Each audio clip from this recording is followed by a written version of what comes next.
Matthew 24 and 25 and Mark chapter 13.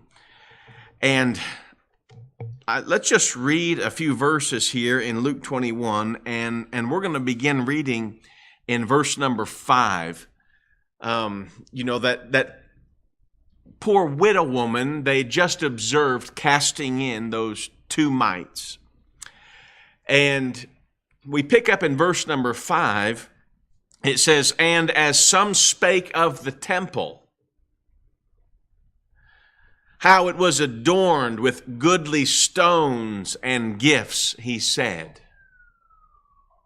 As for these things which ye behold, the days will come, in the which there shall not be left one stone upon another, that shall not be thrown down." Now, Jesus is talking about the temple there. He says there's coming a day when this beautiful temple that you guys are talking about here, there's coming a day when all of this is going to be destroyed.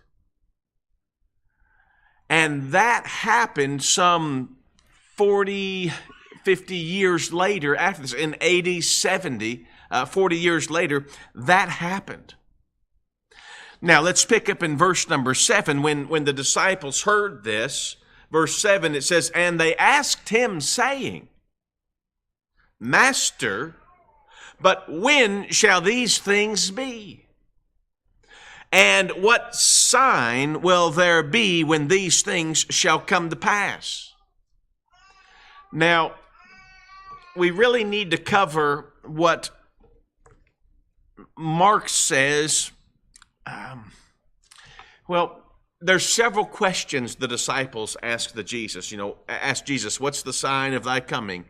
And what shall the signs of the end be?" And then they're also asking about what's the signs of the destruction of the temple here. So they're really asking the Lord 3 questions. All of those questions are not recorded here in Luke.